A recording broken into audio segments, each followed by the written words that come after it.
Hello everyone, good morning to all. I am Pooja और आज हम डिस्कस करने वाले हैं 10th ऑफ जून के करेंट अफेयर्स। ओके, सो आज हम करेंट अफेयर्स थोड़ा सा आराम से पढ़ेंगे बिकॉज गले में थोड़ा सा इन्फेक्शन है, इसलिए हम आराम से चलेंगे। सारी न्यूज़ लेकिन हम कवर करेंगे। वीडियो के लास्ट में आपको हेडलाइंस भी मिल जाएंगी, जिससे आप सारे के सारे करेंट अफेयर्स को रिवाइज भी कर सकते हो और अच्छे तरीके से नोट्स भी बना सकते हैं। अगर आज की क्लास का पीडीएफ आपको लेना हो तो परचम के टेलीग्राम पे आपको आज की क्लास का पीडीएफ मिल जाएगा, तो आप वहाँ से ले सकते हैं। वीडियो के एंड पे आपको क्वेश्चन ऑफ द डे भी मिलेगा, जिसका आंसर आप हमें कमेंट सेक्शन में देंगे। बाकी कुछ बच्चों के कमेंट्स आए हुए थे अबाउट रेपो रेट क्या होता है, रिवर्स रेपो रेट क्या होता है, तो ये सारी टर्म्स जो है वो मैंने कई बार कई बार हमारे करंट अफेयर्स में आप लोगों के लिए डिस्कस की है। इसके अलावा आप देखेंगे इकोनॉमी की भी एक प्लेलिस्ट है हमारे पास, पायल मैम इकोनॉमी पढ़ाती हैं, वहाँ से भी आपको रेपो रेट और रिवर्स रेपो रेट के बारे में इन्फॉर्मेशन मिल जाएगी। अदरवाइज मैंने कमेंट में तो आपको रिप्लाई कर ही दिया था, तो कमेंट से भी आपने पढ़ लिया होगा। अगर आपके और कोई भी डाउट होते हैं तो आप बिल्कुल मुझसे कमेंट सेक्शन में पूछ सकते हैं। ओके, सो स्टार्ट कर लेते हैं हम 10th ऑफ जून के करेंट अफेयर्स। अगर सेशन पसंद आता है तो अपने फ्रेंड्स के साथ शेयर ज़रूर करेंगे। ओके,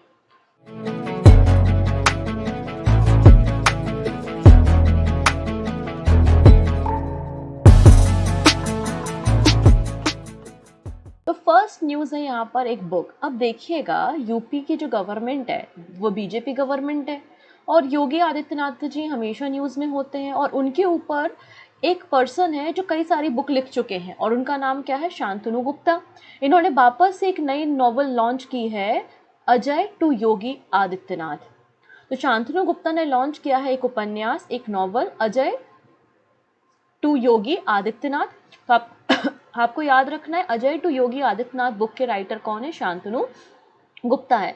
इन्होंने योगी आदित्यनाथ की जो जर्नी है उनकी लाइफ पे बेस्ड, वो पूरी जर्नी इस बुक में बताई है। ठीक है, more than 5,000 children from over 51 school across different district of Uttar Pradesh participated in the launch ceremony. तो लॉन्च सेरेमनी में 5,000 से ज़्यादा बच्चों ने पार्टिसिपेट किया था। अब जो शांतनु गुप्ता है ना, इन्होंने 2 और इम्पॉर्टेंट बुक लॉन्च की थी, वो दोनों बुक्स के नाम भी आप याद रखेंगे कौन कौन से हैं।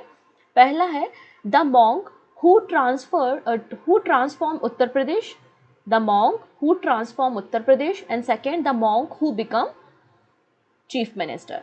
अच्छा, आप में से कोई ऐसा स्टूडेंट है जिसने बीएड वगैरह किया हो, बीएड डीएड वगैरह? अगर किया है तो बहुत अच्छी अपॉर्चुनिटी है आप लोगों के लिए, क्योंकि जो एकलव्य स्कूल हर एक डिस्ट्रिक्ट में ओपन हो रहे हैं ना, उसके लिए लगभग 38,000 टीचर्स की वैकेंसी है, जिसमें टीजीटी भी हैं, पीजीटी भी हैं और कुछ नॉन आपका टीचिंग स्टाफ भी है। तो बहुत जल्दी वो वैकेंसी आ रही है, तो जो लोग भी बीएड वाले स्टूडेंट हैं तो वो तो बिल्कुल इस वैकेंसी को छोड़िएगा मत, बिल्कुल भर लीजिएगा। इसके अलावा जो नॉन टीचिंग स्टाफ अगर आप एलिजिबल हो रहे हैं, उसमें आप देख लीजिएगा क्राइटेरिया, तो आप उस फॉर्म को भी डेफिनेटली भर सकते हैं। ठीक, चलिए अगले पर्सन जो न्यूज़ में है उनके बारे में हम बात करेंगे, जिन्हें recently RSL Christopher Bland prize दिया है।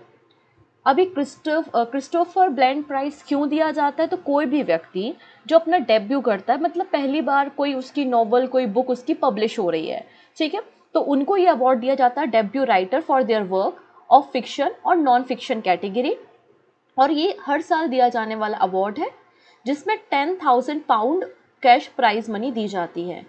तो यहाँ पर आप देखेंगे एक ऑथर है, एक राइटर है, जिनका नाम है पैटरसन जोसेफ।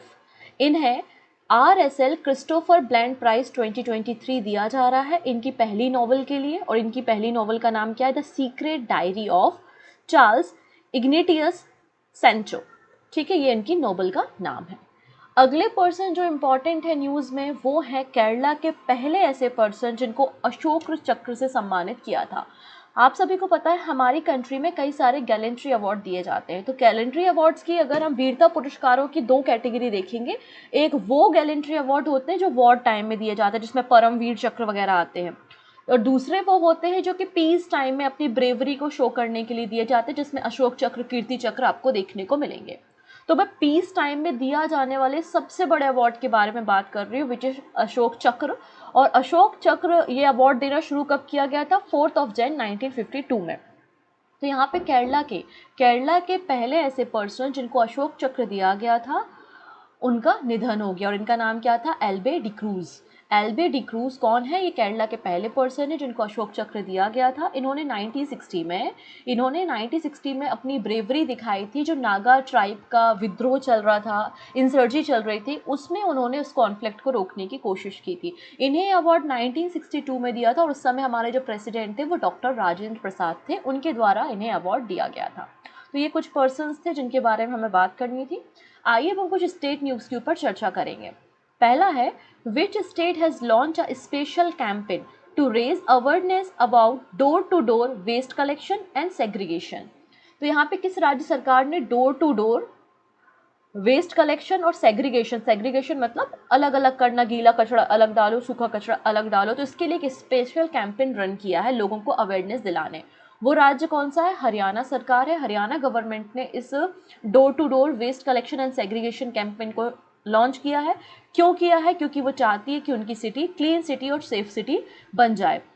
इसके अलावा गवर्नमेंट ने हरियाणा की गवर्नमेंट ने कुछ और मेजर लिए हैं जिससे ब्यूटिफिकेशन ऑफ सिटी किया जा सके। ब्यूटिफिकेशन ऑफ सिटी का मतलब रोड्स को रिपेयर किया जाएगा, अच्छे तरीके से पार्क लगाए जाएंगे, पार्क में पार्किंग फैसिलिटीज़ बनाई जाएंगी, इसके अलावा प्लांटेशन होगा एटसेट्रा।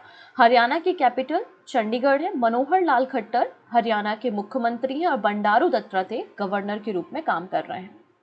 नेक्स्ट है, West Bengal government launches bus with air purification in Kolkata to beat pollution. तो यहाँ पे वेस्ट बंगाल की गवर्नमेंट ने, मतलब West Bengal pollution control board ने रिसेंटली ऐसी बस मतलब जो बस है ना, बस के रूफ पे क्या है, एयर फिल्टर लगाया है, एयर प्यूरिफायर लगाया हुआ है, जिसका नाम क्या है? शुद्ध वायु। तो शुद्ध वायु क्या है तो आप बता दीजिएगा। शुद्ध वायु एक एयर प्यूरिफायर है जो कोलकाता में West Bengal pollution control board के द्वारा बसेज में लगाया गया है, जिससे पॉल्यूशन को बीट किया जा सके। बेसिकली ये प्रोजेक्ट जो या प्यूरिफायर जो है वो 20 बसेस पे पायलट बेसिस पे से लॉन्च किया गया है। और इसकी मदद मतलब प्यूरिफायर बनाने में मदद किसने की है? तो आईआईटी दिल्ली ने मदद की है इस प्यूरिफायर को डिज़ाइन करने में। नेक्स्ट बात करेंगे, अगेन हरियाणा के मुख्यमंत्री मनोहर लाल खट्टर जी के द्वारा लॉन्च किया गया है integrated water resource action plan 2023-25। Okay, 9 जून को इसे लॉन्च किया गया है, integrated water resource action plan 2023-25। अब क्या है ये प्लान? तो इस प्लान में देखिए, अमृत जल क्रांति के अंतर्गत चंडीगढ़ में मनोहर लाल खट्टर ने integrated water resource action plan 2023 से 25 को लॉन्च किया है। इसके पहले 2 दिन का एक सेमिनार भी आयोजित किया गया था पंचकुला हरियाणा में, डिपार्टमेंट ऑफ हरियाणा के द्वारा, जिसमें ऑल ओवर द इंडिया से इनफैक्ट फॉरेनर्स भी यहाँ पर आए थे जो कि वाटर कंजर्वेशन के क्षेत्र में काम करते हैं या जिनको नई टेक्नोलॉजी पता है जिस तरीके से हम वाटर कंजर्वेशन कर सकते हैं। तो काफ़ी सारे लोगों ने यहाँ पे पार्टिसिपेट किया था और हरियाणा गवर्नमेंट के लोगों ने वहाँ से सीखा कि किस तरीके से हमें वाटर कंजर्वेशन करना है। इसलिए वाटर कंजर्वेशन करने के लिए भी वाटर रिसोर्स एक्शन प्लान को लॉन्च किया गया है, मेरा पानी मेरी विरासत योजना। मेरा पानी मेरी विरासत योजना, ठीक है। चलिए अब हम बात करेंगे कुछ साइंस, टेक और डिफेंस की न्यूज़ पे। सबसे पहली बात यहाँ पर देखेंगे, IIT Madras incubate space startup. तो आईआईटी मद्रास का एक स्पेस स्टार्टअप है जिसका नाम है गैलेक्स आई। उसने रिसेंटली लॉन्च कर रहा है वर्ल्ड का पहला multi sensor earth observation satellite. तो क्वेश्चन बनेगा कि वर्ल्ड का पहला multi sensor earth observation satellite किस आईआईटी की मदद से तैयार किया जा रहा है? तो आईआईटी मद्रास का एक स्पेस टेक स्टार्टअप है जिसका नाम है गैलेक्स आई और ये वर्ल्ड का पहला multi sensor earth observation satellite बना रहा है। अब इसका क्या मतलब हुआ कि मल्टी सेंसर, ये बात तो समझ में आ गई कि एक ऑब्जर्वेशन सैटेलाइट है और कोई भी ऑब्जर्वेशन सैटेलाइट आपकी लो अर्थ ऑर्बिट में छोड़े जाते हैं और इनका ऑब्जर्वेशन करने का काम है। मतलब डेटा को कलेक्ट करेंगे और ग्राउंड स्टेशन पे भेजेंगे और इमेज को कलेक्ट करेंगे। तो डिफरेंट इनमें सेंसर्स लगे होंगे और एक अच्छी क्वालिटी के इमेजेस तैयार करके ये भेजेंगे जिससे एक अच्छा डेटाबेस हमारा तैयार हो सके। 2025 में इसको लॉन्च किया, 2024 में 2024 में इसे लॉन्च किया जाएगा और सैटेलाइट का नाम पता है क्या है? दृष्टि मिशन इस सैटेलाइट का नाम है, जो कि वर्ल्ड का पहला multi sensor earth observation satellite है जिसमें हाई क्वालिटी विजिबल स्पेक्ट्रम में कैमरास को लगाया गया है जो कि एक मल्टीपल इमेजेस हमको कैप्चर करके भेजेंगे। नेक्स्ट है NATO. NATO air defender exercise 2023। तो यहाँ पे 12 जून से I think NATO air defender exercise शुरू होनी है। और इसको होस्ट कौन कर रहे हैं? इसको होस्ट कर रहा है जर्मनी। होस्ट कौन कर रहा है? जर्मनी कर रहा है। एयर डिफेंडर एक्सरसाइज कौन करता है? तो नेटो मेंबर्स करते हैं और कई सारी और कंट्रीज को पार्टिसिपेट करने के लिए बुलाया जाता है। होस्ट कौन सा नेशन है? तो जर्मनी यहाँ पे इसे होस्ट कर रहा है। तो नेटो जो है Germany prepare to host air defender 2023 NATO biggest ever air exercise है। ये कौन सी एक्सरसाइज है? ये एयर एक्सरसाइज है जिसमें अलग अलग जो एयरक्राफ्ट और वॉर में चलने वाले जो हेलीकॉप्टर्स वगैरह है वो सब यहाँ पे पार्टिसिपेट करते हैं। और 10 दिन की एक्सरसाइज होने वाली है। 12 जून से इस एक्सरसाइज की शुरुआत होगी और लगभग 220 मिलिट्री एयरक्राफ्ट यहाँ पे पार्टिसिपेट करने वाले हैं।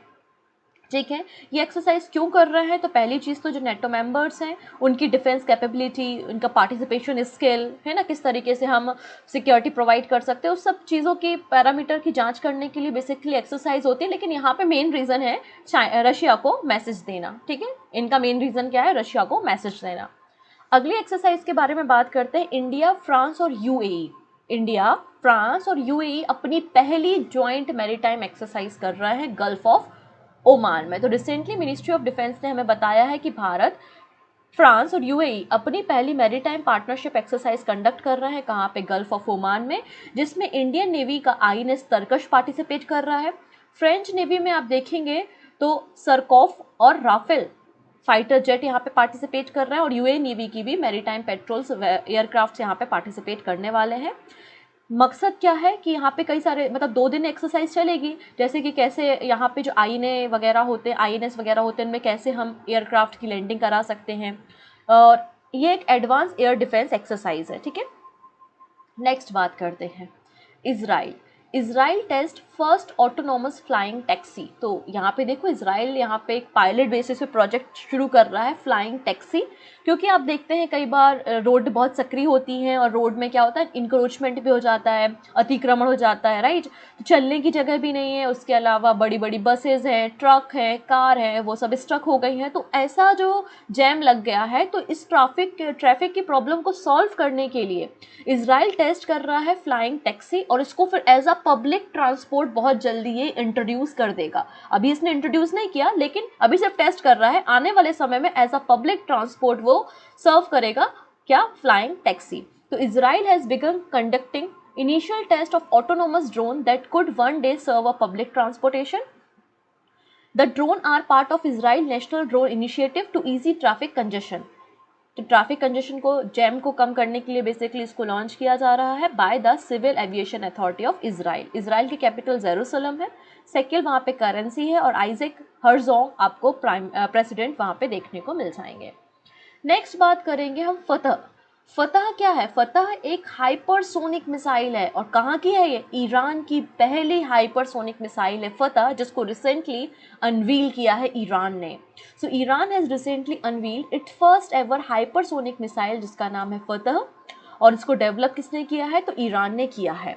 अब यहाँ पे एक टर्म यूज हो रहा है, it is a hypersonic missile. Hypersonic missile का क्या मतलब है कि ये जो मिसाइल है ना, इसकी स्पीड ऑफ साउंड से 15 टाइम्स ज़्यादा रहेगी। स्पीड ऑफ साउंड से इसकी स्पीड हाइपरसोनिक मिसाइल की इससे ज़्यादा होगी। और नॉर्मल जो हमारे डिफेंसिव सिस्टम है वो इनको रेडार में कैप्चर नहीं कर सकते हैं, मतलब इनको ट्रैक नहीं किया जा सकता है। ठीक है, और ये आसानी से किसी भी डिफेंस सिस्टम को पेनेट्रेट भी कर सकते हैं। 1400 किलोमीटर की इनकी रेंज है। कितनी? 1400 किलोमीटर की इनकी रेंज है। Hypersonic missile travel at a speed of at least 5 Mach, 5 time the speed of sound. ये बात है, और इसको आसानी से ट्रैक और इंटरसेप्ट नहीं किया जा सकता है। चलिए नेक्स्ट बात करेंगे जर्मनी। तो जर्मनी ने भारत के साथ एक डील साइन की है, $5.2 बिलियन की डील है। और जर्मनी भारत की 6 सबमरीन बिल्ड करेगी, क्योंकि भारत तो चाहता ही है कि अपने वो नेवल डिफेंस सिस्टम को और भी स्ट्रॉन्ग करना चाहता है। तो हमें को ज़रूरत है हम कई सारी सबमरीन डिज़ाइन करें, क्योंकि हमारी जो पुरानी सबमरीन है या तो वो आउटडेटेड हो चुकी है या तो फिर उनको डिकमीशन कर दिया गया है। इसलिए तो हमारी कंट्री में प्रोजेक्ट 75, प्रोजेक्ट 75I इन सबको इंट्रोड्यूस किया गया, जिससे हम made in India submarine design कर सकें या किसी टेक्नोलॉजी ट्रांसफ़र के ज़रिए हम सबमरीन बना सकें। तो यहाँ पर देखेंगे Mazagon dock ship builder limited और जर्मनी की कंपनी के बीच में $5.2 बिलियन की डील हुई है। और ये कंपनी 6 सबमरीन भारत में तैयार करने वाली है। ठीक है, आइए देखते हैं। Mazagon dock sign deal with Germany to build diesel submarine. 6 advance submarine Indian navy के लिए तैयार करेगा एमडीएल, मतलब मझगांव डॉक लिमिटेड, और इसने जर्मनी के ship builder शूशी marine system TKMS के साथ डील साइन की, और ये डील 45,000 करोड़ 45,000 करोड़ रुपीस की ये डील है। प्रोग्राम 75I के अंतर्गत इसको तैयार किया जाएगा। इसके अलावा जो हमारी जो प्रोजेक्ट 75 है उसके ज़रिए हम फ्रांस के साथ ऑलरेडी हमारी डील थी, और फ्रांस हमको स्कॉर्पियन क्लास 6 सबमरीन जो है वो डिलीवर कर रहा है। ठीक है, नेक्स्ट बात करेंगे टाटा ग्रुप और इसरो के बीच में भी एक MOU साइन हुआ है। आइए हम उस पर चर्चा करते हैं। तो Tata Elxsi and ISRO partner to develop crew recovery module for Gaganyaan. So हम देखिए एक मिशन लॉन्च करेंगे, मतलब इसरो एक मिशन लॉन्च करने वाला है विच इज़ गगनयान। तो गगनयान में क्या किया जाएगा, तो गगनयान में इस मॉड्यूल में हमारे कुछ क्रू मेंबर्स जो हैं वो स्पेस में जाएंगे, और लगभग 400 किलोमीटर की हाइट में उन्हें स्पेस में भेजा जाएगा। वो स्पेस में 3 दिनों तक रहेंगे और फिर वापस इन्हें अर्थ पे लाया जाएगा और सेफली लैंडिंग कराई जाएगी किसी सी में, किसी समुद्र में। ठीक है, ये हमारे गगनयान का मिशन का उद्देश्य है बेसिकली। तो टाटा एलेक्सी ने यहाँ पे इसरो के साथ, इंडियन स्पेस रिसर्च ऑर्गेनाइजेशन के साथ पार्टनरशिप की है कि गगनयान मिशन के लिए जो क्रू रिकवरी मॉड्यूल बनाया जाएगा, जिसमें बैठ के क्रू मेंबर्स स्पेस पे जाएंगे 400 किलोमीटर की हाइट में, तो उस मॉड्यूल को डिज़ाइन एंड डेवलप करने का काम कौन कर रहा है, टाटा एलेक्सी कर रहा है। ठीक है, चलिए अब रिसेंटली एक और डिस्कवरी हुई है जो सामने आई है, हम उसके बारे में चर्चा करते हैं। अच्छा, अगर हम बात करते हैं ह्यूमन के बारे में, तो आप लोग ने ह्यूमन का साइंटिफिक नेम देखा होगा, क्या होता है, होमो सेपियंस होता है, होमो सेपियंस। तो होमो हमारा एक जीनस है जिस स्पीसीज से हम बिलोंग करते हैं। हम किस जाति से बिलोंग करते हैं, हम होमो से बिलोंग करते हैं। तो हमारे ही पैरेलल भी हमारे जैसे ही 2 पैर पे चलने वाली कोई जाति रही होगी आज से लगभग 3 लाख साल पहले, 2 मिलियन ईयर अगो कोई एक जाति रही होगी जिसका नाम रहा है होमो नैलिडी। इसकी डिस्कवरी की गई है, आइए हम इस पर चर्चा करते हैं। तो recently a study has been published which suggest the Homo naledi and ancient human species. एक एंशियंट ह्यूमन स्पीसीज है जिसके एविडेंस लगभग 15 इंडिविजुअल पर्सन, जिनमें एडल्ट भी शामिल हैं, इन्फेंट्स भी शामिल हैं। तो यहाँ पर इन 15 लोगों के रिमेन्स मिले हैं। ठीक है, एक केव में, कौन सी केव है ये, तो rising star cave of south Africa. और ये जो राइजिंग स्टार केव्स है ना, ये यूनेस्को वर्ल्ड हेरिटेज साइट है साउथ अफ्रीका में। इन 2013 इन्हें यूनेस्को वर्ल्ड हेरिटेज साइट का जो है वो खिताब दिया गया था, और यहीं पर साइंटिस्ट की एक टीम गई थी जिसको लीड कर रहे थे ली Berger.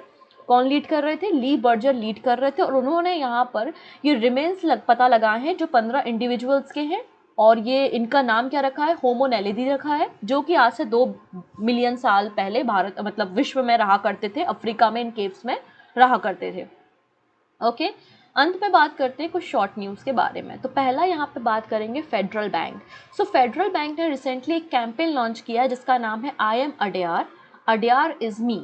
I am Adyar, Adyar is me किस बैंक के द्वारा शुरू किया गया कैंपेन है, तो आंसर हो जाएगा फेडरल बैंक। इस पे बेसिकली लोगों को कहा जा रहा है कि आप सेलिब्रेट करो अपने कल्चर को, और एक म्यूज़ियम, लोकल स्टोरीज़ को कलेक्ट करते हुए एक म्यूज़ियम भी रेडी किया जा रहा है। नेक्स्ट है हमारे union sport minister Anurag Thakur ji के द्वारा रिसेंटली इंडिया के 198 स्पेशल एथलीट्स को special Olympic world summer games 2023 जो कि बर्लिन में होने वाले हैं उसके लिए भेजा गया है। तो हमारी कंट्री के 198 athlete special Olympic world summer game 2023 जो कि बर्लिन में आयोजित हो रहे हैं उसमें जा रहे हैं पार्टिसिपेट करने के लिए। अब हमारी जो प्रेसिडेंट है ना द्रौपदी मुर्मू, वो सर्बिया गई हुई हैं 3 दिन के विजिट के लिए। तो वहाँ सर्बिया जाके उन्होंने कई सारे बायलैटरल एग्रीमेंट्स पे साइन किया है और कहा है कि इंडिया और सर्बिया के बीच में जो बायलैटरल ट्रेड होता है, दोनों कंट्री एक दूसरे के साथ जो इंपोर्ट एक्सपोर्ट करते हैं, वो 1 बिलियन यूरो का टारगेट है हमारा। बहुत जल्दी हम इसको अचीव कर लेंगे। नेक्स्ट है centre has set up minimum support price मतलब MSP फॉर पैडी, पैडी मतलब होता है धान, फॉर द खरीफ और मॉनसून सीजन। कितना रखा है इन्होंने, 2183 पर क्विंटल MSP डिसाइड किया by the central government. Next है बिम्स्टेक। तो बिम्स्टेक के अभी मीटिंग्स चल रही थी। तो बिम्स्टेक पे आपको 7 कंट्रीज देखने को मिलेंगी, Bangladesh, Bhutan, India, Nepal, Myanmar, Thailand and Sri Lanka. तो यहाँ पे बिम्स्टेक के जो सेक्रेटरी जनरल है फिलहाल, उनका नाम है तेंजिन लेकपेल। तो तेंजिंग जी ने कहा है कि जो सेंटर फॉर एनर्जी कॉरपोरेशन है वो भारत में नेक्स्ट ईयर तक सेटअप कर दिया जाएगा। ठीक है, या फिर इस साल के एंड तक इसको सेटअप कर दिया जाएगा। नेक्स्ट बात करेंगे एक वॉल्केनो के बारे में। तो हमको इसके लिए जाना पड़ेगा अमेरिका, और अमेरिका का एक आइलैंड है जिसका नाम है हवाई आइलैंड। और हवाई आइलैंड आपको पैसिफिक ओशियन मतलब प्रशांत महासागर में देखने को मिलेगा, और जिसकी कैपिटल क्या है, होनोलुलु है। यहाँ पे आपको हालांकि मोना लोआ कई सारे ऐसे एक्टिव वॉल्केनो, सक्रिय वॉल्केनो देखने को मिलेंगे। और रिसेंटली हवाई आइलैंड का एक वॉल्केनो है जिसका नाम है किलाउआ वॉल्केनो, इसमें एरप्शन हुआ है 1952 से लेकर अभी तक लगभग 34 टाइम्स यहाँ पे वॉल्केनो इरप्शन हो चुका है इस पर्टिकुलर वॉल्केनो में। ओके, तो आपसे क्वेश्चन पूछा जा सकता है ये। तो आज हमने क्या सीखा, तो आज हमने देखा कि रिसेंटली शांतनु गुप्ता ने एक बुक लॉन्च की है, अजय टू योगी आदित्यनाथ। फिर है पेटरसन जोसेफ, इन्हें RSL क्रिस्टोफर ब्लेंड प्राइज दिया गया है। केरला के पहले व्यक्ति जिन्हें अशोक चक्र दिया गया था उनका नाम था LB डिकोज, इनका निधन हो गया है। हरियाणा गवर्नमेंट ने door to door waste collection and segregation campaign को रन किया है। और हरियाणा गवर्नमेंट ने integrated water resource action plan को भी लॉन्च किया है। वेस्ट बंगाल गवर्नमेंट ने लॉन्च किए हैं buses with air purifier in Kolkata. GalaxEye launch कर रहा है वर्ल्ड का पहला multi sensor earth observation satellite. Germany host कर रहा है एयर डिफेंडर 2023 जो कि बिगेस्ट एवर एयर एक्सरसाइज है नेटो की। इंडिया, फ्रांस और UAE की पहली मैरीटाइम एक्सरसाइज कंडक्ट हो रही है गल्फ ऑफ ओमान में। फिर इजराइल ने टेस्ट किया है अपना पहला फ्लाइंग टैक्सी। फतह मिसाइल कहाँ की, ईरान की, और एक हाइपरसोनिक मिसाइल है। फिर MDL ने MOU साइन किया है जर्मनी के साथ डीजल सबमरीन तैयार करने के लिए 6। और टाटा एलेक्सी जो है वो इसरो के साथ पार्टनरशिप कर रही है और क्रू रिकवरी मॉड्यूल तैयार करेगी फॉर गगनयान। तो ये बातें आज हमने देखी। अंत में है कुछ क्वेश्चंस। पहला क्वेश्चन है Nand Baba milk mission scheme किस गवर्नमेंट ने लॉन्च की है, तो ये उत्तर प्रदेश गवर्नमेंट की स्कीम है, ऑप्शन ए बिल्कुल करेक्ट हो जाएगा। नेक्स्ट है the Hindu group publishing private limited की चेयरमैन कौन बन गई है, तो आंसर हो जाएगा Nirmala Lakshman, option D is the right answer. Next है UNESCO Michel Batisse award 2023 for the biosphere reserve management किसे दिया जाएगा, तो आंसर हो जाएगा हमारे DFO जगदीश S पाकन को, ऑप्शन डी। नेक्स्ट है वर्ल्ड ओशियन डे, रिसेंटली 8 जून को हमने सेलिब्रेट किया। इसकी थीम क्या थी, तो थीम थी planet ocean the tides are changing, option A is the right answer. Next है गीतांजलि अय्यर, इनका रिसेंटली निधन हो गया है, शी पास्ड अवे। किस फील्ड से बिलोंग करती थी, तो मैंने आपको बताया था ये दूरदर्शन में काम करती थी, एक एंकर थी और फर्स्ट फीमेल एंकर जिन्होंने इंग्लिश में एंकरिंग की है। सो ऑप्शन हो जाएगा option C. This is the question of the day, which country hosted the 6th edition of exercise Ekta. तो 6वां एडिशन यहाँ पे एक्सरसाइज एकता का हो रहा है, कौन सी कंट्री से होस्ट कर रही है, इंडिया, नेपाल, बांग्लादेश या फिर मालदीव। जो भी सही आंसर होगा वो आप हमें कमेंट पे दीजिएगा और रिप्लाई भी मैं आपको वहीं पे प्रोवाइड कर दूंगी। ओके, सो मिलते हैं हम नेक्स्ट वीडियो में। अच्छा, जाते जाते एक छोटी सी इन्फॉर्मेशन और है, कल मैंने एक वीडियो अपलोड किया था 4 बजे हमारे यूट्यूब पे, पीजेंट मूवमेंट जो किसानों ने विद्रोह किया था, जिसमें सन्यासी विद्रोह, कूका, फैजी रिवॉल्ट हो गया, इसके अलावा जो भी रिवॉल्ट हुए थे, मोपला विद्रोह, मालाबार रिवॉल्ट, वो सारी चीज़ें मैंने वहाँ पे कवर की हैं। अगर आपने नहीं देखा तो आप उस वीडियो को जाके देखिएगा। इसका सेकंड पार्ट भी बहुत जल्दी अपलोड कर दिया जाएगा। सो मिलते हैं नेक्स्ट वीडियो में। Take care and bye bye.